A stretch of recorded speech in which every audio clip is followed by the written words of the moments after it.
जो संविधान निर्माताओं का सपना था, उस सपने को पूरा करना हम सबका दायित्व है। और मैं मानता हूं इस गंभीर विषय पर देश में चर्चा हो, व्यापक चर्चा हो, हर कोई अपने विचारों को लेकर के आए और उन कानूनों को,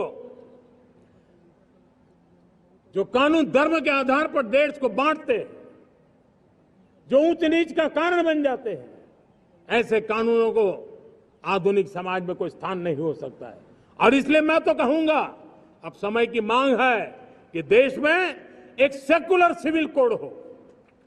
हमने कम्युनल सिविल कोड में 75 साल बिताए हैं, अब हमें सेक्युलर सिविल कोड की तरफ जाना होगा और तब जाकर के देश में धर्म के आधार पर जो भेदभाव हो रहे हैं, सामान्य नागरिक को जो दूरी महसूस होती है, उससे हमें मुक्ति मिलेगी। मेरे प्यारे देशवासियों, जब मैं देश में एक चिंता हमेशा कहता हूं, परिवारवाद, जातिवाद भारत के लोकतंत्र को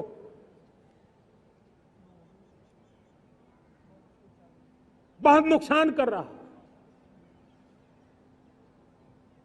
देश को, लोक राजनीति को हमें परिवारवाद और जातिवाद से मुक्ति दिलानी होगी। आज मैं देख रहा हूं मेरे सामने जो नौजवान है, उसमें लिखा हुआ है माय भारत। जिस संगठन का नाम है उसकी चर्चा लिखी है, यहां बहुत बढ़िया तरीके से लिखा हुआ है। माय भारत के अनेक मिशन है।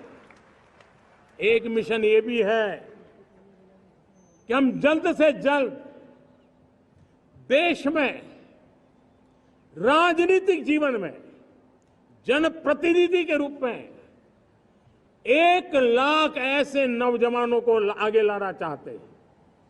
शुरुआत में 1 लाख नौजवानों को आगे लाना चाहते हैं, जिनके परिवार में किसी का भी कोई राजनीतिक बैकग्राउंड न हो, जिसके माता पिता, भाई बहन, चाचा, मामा, मामी कभी भी राजनीति में नहीं रहे, किसी भी पीढ़ी में नहीं रहे, ऐसे होनहार नौजवानों को फ्रेश ब्लड 1 लाख, चाहे वो पंचायत में आए, चाहे नगर पालिका में आए, चाहे जिला परिषदों में आए, चाहे विधानसभा में आए, लोकसभा में आए,